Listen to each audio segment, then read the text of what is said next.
दास महाराज की 24वीं पुण्यतिथि सीकर के सांगलिया में खासी संख्या में भक्त उमड़े हैं। खास कार्यक्रम केंद्रीय मंत्री गजेंद्र सिंह शेखावत इस दौरान क्या कुछ कह रहे हैं, चलिए सुनवाते हैं आपको। महाराज से लेकर के मैं तो सौभाग्यशाली हूँ कि मेरे परिवार को भी इस पीठ के साथ में जुड़ने का सौभाग्यपूर्ण अवसर मिला।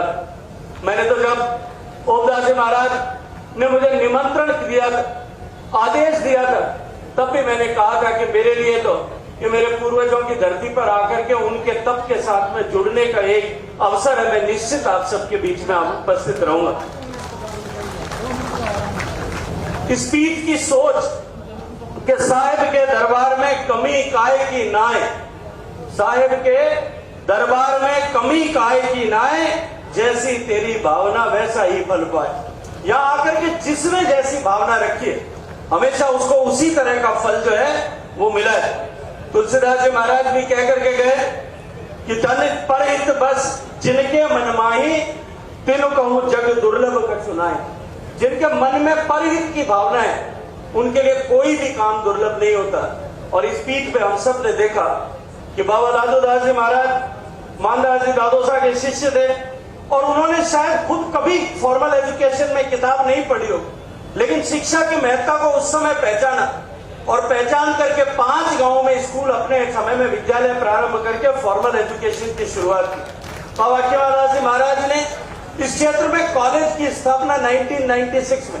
आज बेशक सीकर को हम या शेखावाटी की इस धरती को शिक्षा की धरती के रूप में स्वीकार करते, आज शिक्षा की धरती के रूप में हम सब मानते, लेकिन बाबा केवलदास जी महाराज ने दूरदर्शिता का प्रदर्शन करते हुए उस जमाने में यहाँ पे 1996 में कॉलेज की स्थापना की और निरंतर पीढ़ी दर पीढ़ी उसको आगे विस्तार देने का काम इस पीठ पर गादीपति सभी लोगों ने किया है।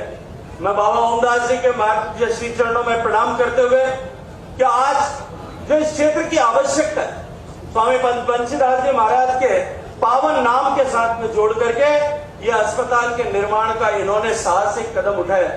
मैं अभिनंदन करना चाहता हूं गुर्डक परिवार का कि इन्होंने उसके लिए आगे बढ़ करके दान दिया, अपनी भूमि का दान दिया। कवि रामधारी सिंह दिनकर ने लिखा है कि दान जगत का प्रकृत नियम है, मनुष्य व्यर्थ रोता है।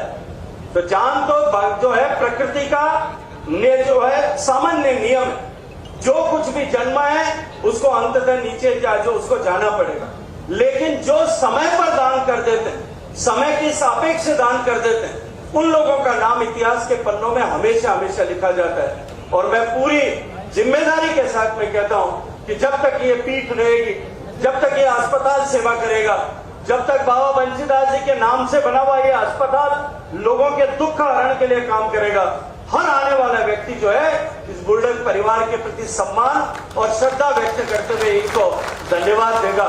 तभी मैंने अभी जब आए थे मंच पे तो मैंने स्वागत करते हुए इनको कहा कि बाबा जी थे तो अमर हो गया था और नाम तो थे जो है अमर और किताबों में लिखा थी। तो ये जो परंपरा इस पीठ की है, इस पीठ ने निश्चित रूप से जो कोई भी समय के सापेक्ष और प्रासंगिक काम है, जो भी समय आपकी आवश्यकता के अनुरूप काम है, उस हर काम को करने का पीड़ा जो है समाज ने पीठ ने उठाया। हम सब जानते हैं भारत में इस तरह के आध्यात्मिक चेतना के जो केंद्र हुआ करते थे वो सारे के सारे केंद्र समाज को केवल धर्म की शिक्षा नहीं, अभी तो समाज सन्मार्ग पर रहते हुए किस तरह के समय के सापेक्ष कृत्य करे उसके लिए प्रेरित करते थे। और उसी के चलते हुए हजारों सालों तक भारत की सनातन परंपरा पर अनेक तरह के आक्रमण होने के बावजूद भी आज भी वो सनातन परंपरा निरंतर प्रवाहमान। और आज जिस तरह से सम्माननीय प्रधानमंत्री नरेंद्र मोदी जी के नेतृत्व में देश ने परिवर्तन देखा है, जिस तरह से भारत की संस्कृति का एक नया अध्याय जो लिखा जा रहा है, भारत की संस्कृति के सांस्कृतिक पुनर्जागरण के दौर से जब हमारा देश गुजर रहा है, तब निश्चित रूप से हम सब की जिम्मेदारी और अधिक बढ़ जाती है। और उस जिम्मेदारी का निर्वहन करने के लिए हम सबको प्रेरित करने, सन्मार्ग पर रखने की जो जिम्मेदारी है वो संत समाज की है। और ये सांगलिया धुनी उस जिम्मेदारी को निभाने के लिए बहुत जिम्मेदारी के साथ में काम कर रहे हैं। मैं बाबा ओमदास जी के श्री चरणों में प्रणाम करते हुए माननीय प्रधानमंत्री जी का जो संकल्प है कि हर व्यक्ति को उत्तम स्वास्थ्य के लिए सुविधा मिले, उसके लिए उन्होंने आयुष्मान भारत योजना प्रारंभ की। उसके लिए उन्होंने प्रिवेंटिव हेल्थ केयर के लिए हमारे हर गांव में आयुष्मान सेवा केंद्र हो, चिकित्सा केंद्र हो, उसकी कल्पना की।